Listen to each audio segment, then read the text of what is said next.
Hey, what's up you guys? Welcome to Books Mac Y Friends. My name's Sidney and today I will be bringing you a book review.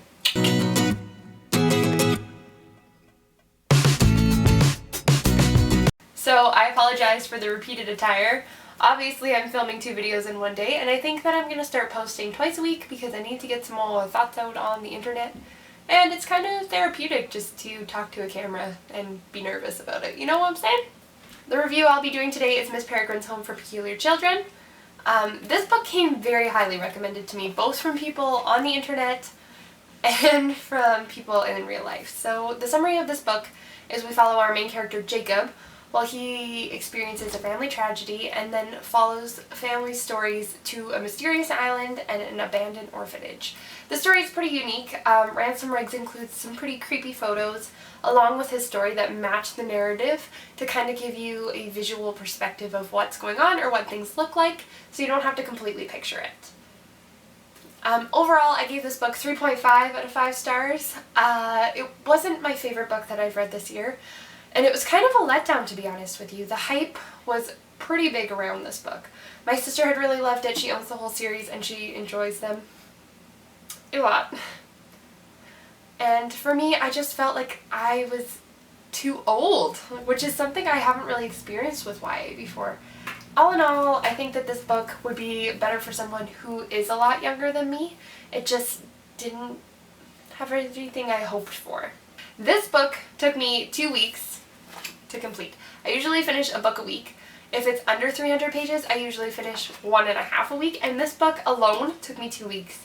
And I think that's a little ridiculous. I wasn't completely captivated with the story, and while the pictures kind of helped keep me engaged in what was going on, it didn't completely draw me into the world. Speaking of the world, I thought that the world was a little too easily fleshed out in the beginning. I think that the way the author puts our main character into the world was a little strange to me, and I just didn't really like the writing style and how that was written out. Just didn't do a lot for me, and I have heard in the second book that it really fleshes out the world that this story is built in. As I mentioned, it was a very interesting premise, but the suspense in this book just did not play out for me the way that I think the author intended it to. I just didn't feel like I was waiting for anything. I felt like I already knew what was going to happen or understood what was going on. Another troubling aspect for this book was the love interest. I could not get into it. I was not enjoying it. I just did not feel anything for the love interest and the characters who were supposed to be our main characters. It just did not do anything for me. I'm disappointed that I didn't like it, is what I'm trying to say. So I would definitely recommend this for younger readers, and I plan to continue the series, but I don't know how on board I will be. If I still feel kind of wishy-washy about the next book, I doubt I will finish it. Alright guys, if you've made it this far, it's time for some spoilers. So if you have not read this book, I would probably click away now. There are going to be some spoilers mentioned in 5, 4, 3, 2, 1. Alright, so you've read this book, you know what's happening. So let's start with the love interest. I did not like the love interest. It made me feel extremely uncomfortable. I questioned Emma's motivation to be with Jacob after being with Abe.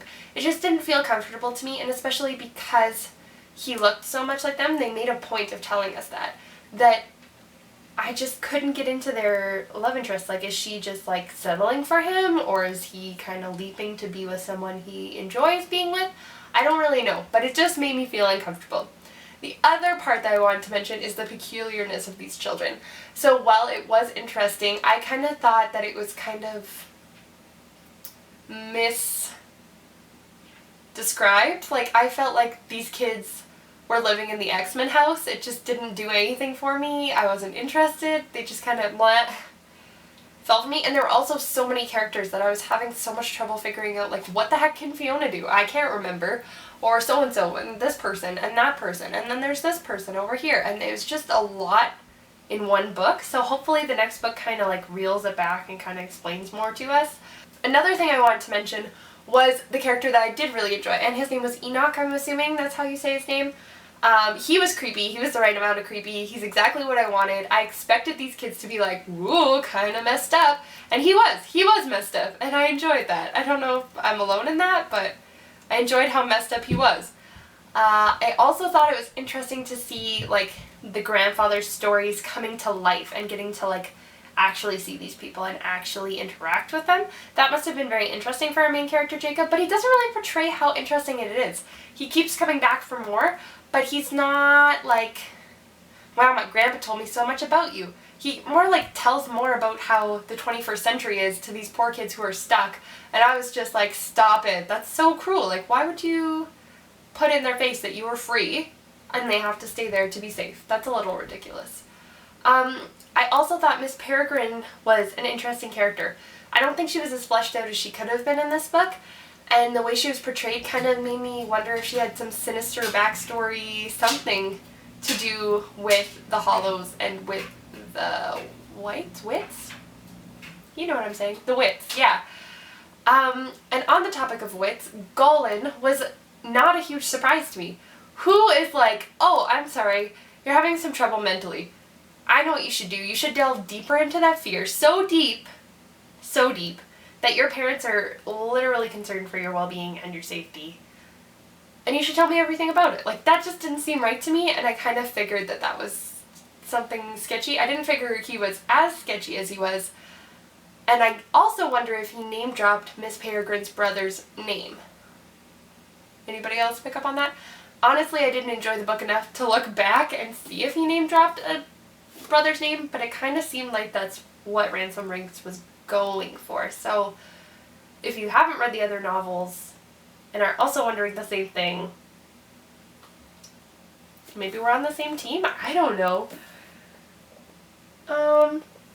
Yeah, so to kind of conclude, not my favorite book of the year by far, but I will continue the series and kind of see where it goes and see if it gets more interesting for me personally. I hope to continue the series in the coming month, but we'll kind of see what happens with this TBR jar thing, because I'm falling behind, guys. So I hope that you guys have a wonderful week, and we will see you on Saturday or Sunday. Bye!